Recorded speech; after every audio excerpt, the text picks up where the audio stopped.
ബൽറാം, യഥാർത്ഥത്തിൽ ഇത് ഖർഗെയുമായി ആരെ മുഖ്യമന്ത്രിയാക്കണമെന്ന ചർച്ചയാണ് നടക്കാൻ പോകുന്നത്? അതോ നോക്കൂ, ഈ പോയ ദിവസങ്ങളൊക്കെ ചർച്ച തന്നെ ചർച്ചയായിരുന്നു. ചർച്ചകളിൽ യഥാർത്ഥത്തിൽ ഹൈക്കമാൻഡ് ഒരാളുടെ പേര് മുന്നോട്ട് വെച്ചുള്ള നിർദ്ദേശങ്ങളോ ചർച്ചകളോ ആയിരുന്നില്ല.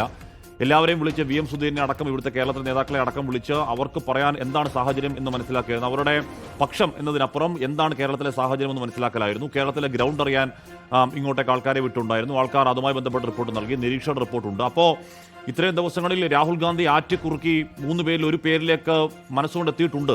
ആ പേര് ഖർഗെ അറിയിക്കുക, തീരുമാനത്തിലേക്ക് എത്തുക എന്നതിനപ്പുറം നമ്മളിപ്പോൾ ഈ സമയം കാണുന്ന അകത്ത് ഒരു ചർച്ച, ഒരു ഈ പറഞ്ഞ ട്രഡീഷണൽ പരമ്പരാഗത രീതിയിൽ ഒരു ചർച്ച എന്ന് കരുതണോ ബൽറാം? ഹാഷ്മി, ഈ ഒരു മുഖ്യമന്ത്രിയെ തീരുമാനിക്കുന്നതുമായി ബന്ധപ്പെട്ട വിവിധ ഘട്ടങ്ങളിലുള്ള ചർച്ചകൾ, കൂടിയാലോചനകൾ എന്നിവ ഹൈക്കമാൻഡ് ഇതിനകം തന്നെ നടത്തിയിട്ടുണ്ട്. അതിൽ ഏറ്റവും പ്രധാനമായ ഒരു നീക്കം, അല്ലെങ്കിൽ അപ്രതീക്ഷിതമായ പതിവില്ലാത്ത ഒരു നീക്കം എന്നുള്ളത് മുതിർന്ന നേതാക്കളെ VM സുധീരൻ, K മുരളീധരൻ, തിരുവഞ്ചൂർ രാധാകൃഷ്ണൻ അടക്കമുള്ള മുതിർന്ന നേതാക്കൾ, മുൻ KPCC അധ്യക്ഷന്മാർ, വർക്കിംഗ് പ്രസിഡന്റുമാർ അടക്കമുള്ളവരെ ഡൽഹിയിലേക്ക് വിളിപ്പിച്ച് അവരുമായി നടത്തിയ ആശയവിനിമയമായിരുന്നു. അത് പതിവില്ലാത്ത ഒരു നടപടിയാണ്. ഈ ഒരു നീക്കത്തിൽ ഒരു പേരിനപ്പുറത്തേക്ക് മറ്റ് കാര്യങ്ങൾ, വിശദമായ ചർച്ചകൾ എന്നിവ നടന്നു എന്നുള്ളതാണ് ഏറ്റവും ശ്രദ്ധേയം. അതിൽ ഈ നിലവിൽ സംസ്ഥാനത്തുള്ള രാഷ്ട്രീയ സാഹചര്യങ്ങൾ അടക്കമുള്ള കാര്യങ്ങൾ ഇവരുമായി ആശയവിനിമയം നടത്തിയിരുന്നു എന്നുള്ളത് തന്നെയാണ് ഏറ്റവും ശ്രദ്ധേയം.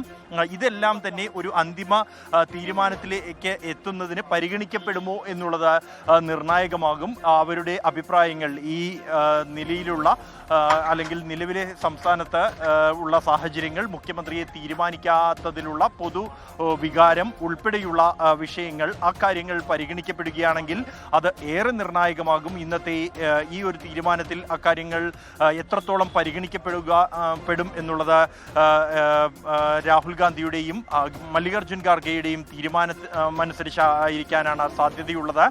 ഒപ്പം തന്നെയാണ് കേരളത്തിലെത്തി ഹൈക്കമാൻഡ് പ്രതിനിധികൾ MLA-മാരുമായി നടത്തിയ ആശയവിനിമയം. അതിൽ ഈ 3 നേതാക്കളെയും പിന്തുണച്ചുകൊണ്ട് MLA-മാർ വോട്ട് രേഖപ്പെടുത്തിയിട്ടുണ്ട്. അത് സാധാരണ നിലയിൽ ഈ മറ്റ് സംസ്ഥാനങ്ങളിലെല്ലാം തന്നെ ഈ MLA-മാർ തിരഞ്ഞെടുക്കപ്പെട്ട പ്രതിനിധികൾ അവരുടെ വോട്ടുകൾക്കാണ് ഏറ്റവും പ്രാധാന്യം നൽകുക പതിവുള്ളത്. ആ ഒരു പതിവ് ഇക്കാര്യത്തിൽ തെറ്റിക്കുമോ എന്നുള്ളതും നിർണായകമായി മാറും. അല്ലെങ്കിൽ അതേ രീതി പിന്തുടരുമോ? മറ്റ് മാർഗങ്ങൾ, മറ്റ് അഭിപ്രായങ്ങൾ, മുതിർന്ന നേതാക്കളുമായി സംസാരിച്ചതിൽ നിന്നും ശേഖരിച്ച അഭിപ്രായങ്ങൾ ഉൾപ്പെടെ പരിഗണിച്ചായിരിക്കുമോ ഒരു അന്തിമ പേരിലേക്ക് നീങ്ങുക എന്നുള്ളത് ഏറ്റവും നിർണായകമായി മാറുന്നുണ്ട് ഈ ഒരു മുഖ്യമന്ത്രി തെരഞ്ഞെടുപ്പുമായി ബന്ധപ്പെട്ടുകൊണ്ട്. എന്തായാലും ഈ ചർച്ച ആരംഭിച്ചു കഴിഞ്ഞിരിക്കുന്നു. മല്ലികാർജ്ജുൻ ഖാർഗെയും രാഹുൽ ഗാന്ധിയും തമ്മിൽ ഇപ്പോൾ ചർച്ചകൾ നടത്തുകയാണ്. കേരളത്തിലെ അടുത്ത മുഖ്യമന്ത്രിയെ തീരുമാനിക്കുന്നതിനുള്ള നിർണായകമായ ചർച്ചയാണ് രാജാജി മാർഗ്. എന്തായാലും ബൽറാം, ഇന്ന് ഈ ദിവസത്തിനപ്പുറം ആ പ്രഖ്യാപനം പോവില്ല എന്ന് ഏതാണ്ട് ഉറപ്പിക്കാൻ കഴിയുന്ന സാഹചര്യമുണ്ട്. കാര്യം ഇനിയിപ്പോ ചർച്ചകൾ നടത്താനില്ല. ഒട്ടുമിക്ക എല്ലാവരുമായും അവർക്ക് കേൾക്കാനുള്ള, അവർക്ക് പറയാനുള്ള കാര്യം കേട്ട് കഴിഞ്ഞു. ഹൈക്കമാൻഡ് ഒരു തീരുമാനം അന്തിമമായി പ്രഖ്യാപിക്കുക എന്നുള്ളതേ ഉള്ളൂ.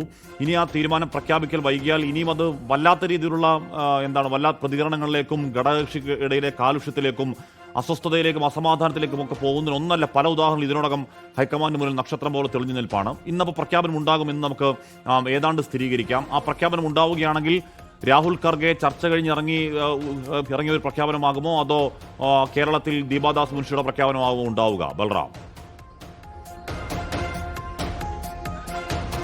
ഹാഷ്മി, സാധാരണ നിലയിൽ ഇത്തരത്തിൽ മുഖ്യമന്ത്രിയെ തീരുമാനിക്കാനുള്ള ചർച്ചകൾ നടത്തുകയാണ് ഡൽഹിയിലെങ്കിൽ കോൺഗ്രസ് പതിവ് രീതി അനുസരിച്ച് ഒരു വാർത്താ സമ്മേളനത്തിലൂടെ ഈ കാര്യങ്ങൾ പ്രഖ്യാപിക്കുക എന്നുള്ളതാണ് പതിവ്. ആ ഒരു ഘട്ടത്തിൽ എന്നാൽ എല്ലാവരും ഐകകണ്ഠമായിക്കൊണ്ട് ഒരു പേര്, ഒരു വ്യക്തിയെ അല്ലെങ്കിൽ മുഖ്യമന്ത്രിയെ തെരഞ്ഞെടുത്തതായി അറിയിക്കുക എന്നുള്ളതാണ് കോൺഗ്രസ് അനുവർത്തിച്ചു വരുന്ന രീതി. എന്നാൽ പതിവിൽ നിന്നും വ്യത്യസ്തമായ രീതികളാണ് കേരളത്തിന്റെ കാര്യത്തിൽ ഇതുവരെയും കഴിഞ്ഞ ദിവസങ്ങളിലൊക്കെ തന്നെയും സംഭവിച്ചത് എന്നുള്ളതും നമ്മൾ ശ്രദ്ധിക്കേണ്ടതുണ്ട്. അങ്ങനെയെങ്കിൽ ഈ മല്ലികാർജ്ജുൻ ഖാർഗെ, രാഹുൽ ഗാന്ധിയും നടത്തുന്ന ഈ വാർത്താ സമ്മേളനത്തിന് ശേഷം ഒരുപക്ഷെ രണ്ടുപേരും ഇറങ്ങി വന്ന് ആ പേര് തീരുമാനം അറിയിച്ച് മടങ്ങുന്ന സാധ്യത നിലനിൽക്കുന്നുണ്ട്. അല്ലാത്ത പക്ഷം ഒരു വാർത്താക്കുറിപ്പിന്റെ രൂപത്തിലായിരിക്കും ഈ ഒരു തീരുമാനം പ്രഖ്യാപിക്കുക ഹൈക്കമാൻഡ്. എന്തായാലും ഈ ഇരുവരും തമ്മിൽ നടത്തുന്ന ഈ ചർച്ചകൾക്ക് ഒടുവിൽ സോണിയാഗാന്ധിയുമായും കൂടി ആശയവിനിമയം നടത്തും എന്ന് തന്നെയാണ് നേതാക്കൾ അറിയിക്കുന്നത്. അങ്ങനെയെങ്കിൽ അത് ഫോണിലൂടെ നടത്തുകയായിരിക്കാം. അല്ല, ഇവിടെ നിന്നും രാഹുൽ മടങ്ങിയ ശേഷം തീരുമാനം പ്രഖ്യാപിക്കാതെ മടങ്ങുകയാണെങ്കിൽ സോണിയാഗാന്ധിയുമായി കൂടി ആശയവിനിമയം നടത്തിയ ശേഷം പിന്നീട് ഒരു വാർത്താക്കുറിപ്പിലോ അല്ലെങ്കിൽ കേരളത്തിലെത്തി ദിബാദാസ് മുൻഷി അത് വാർത്താ സമ്മേളനത്തിലൂടെ പ്രഖ്യാപിക്കുന്ന രൂപത്തിലോ അത് നടത്തേക്കാം. നിലവിൽ അക്കാര്യത്തിൽ ഒരു അന്തിമ തീരുമാനം ഇതുവരെയും എടുത്തിട്ടില്ല എന്ന് തന്നെയാണ് നേതാക്കൾ അറിയിക്കുന്നത്. ഈ ഒരു യോഗത്തിൽ ഉണ്ടാകുന്ന തീരുമാനം അത് അതിൻ്റെ ഒരു സ്വഭാവം അനുസരിച്ചായിരിക്കും എങ്ങനെയാണ് ഈ പ്രഖ്യാപനം നടത്തുന്നത് എന്നതിൽ ഒരു അന്തിമ തീരുമാനത്തിലേക്ക് എത്തുക. എന്തായാലും രണ്ട് നേതാക്കൾ മാത്രമാണ് ഇപ്പോൾ രാജാജി മാർഗിലെ 10ാം നമ്പർ വസതി മല്ലികാർജുൻ ഖാർഗെയുടെ ഔദ്യോഗിക വസതിയിൽ നടക്കുന്ന ഈ ഒരു യോഗത്തിൽ പങ്കെടുക്കുന്നത്. അതിൽ ഒറ്റ അജണ്ട മാത്രമാണ് ഈ ഒരു യോഗത്തിന് ഉള്ളത്. അത് കേരളത്തിലെ അടുത്ത മുഖ്യമന്ത്രി ആര് എന്നുള്ള ഒരു തീരുമാനമാണ്. അക്കാര്യം ചർച്ചകളിലൂടെ തീരുമാനിക്കും. ഹഷ്മി നേരത്തെ സൂചിപ്പിച്ച പോലെ തന്നെ ഈ കഴിഞ്ഞ ദിവസം കേരളത്തിൽ നിന്നും വിളിപ്പിച്ച നേതാക്കൾ രാഹുൽ ഗാന്ധിയുമായി നടത്തിയ കൂടിക്കാഴ്ചയിലും ഈ മുഖ്യമന്ത്രിയുടെ തീരുമാനം വൈകുന്നതിൽ സമൂഹത്തിൽ പൊതുസമൂഹത്തിൽ ഒറ്റ പേരുമായാണ് രാഹുൽ ഗാന്ധി ഖർഗെയുടെ വീട്ടിലേക്ക് പോകുന്നത് എന്ന് വേണം മനസ്സിലാക്കാൻ.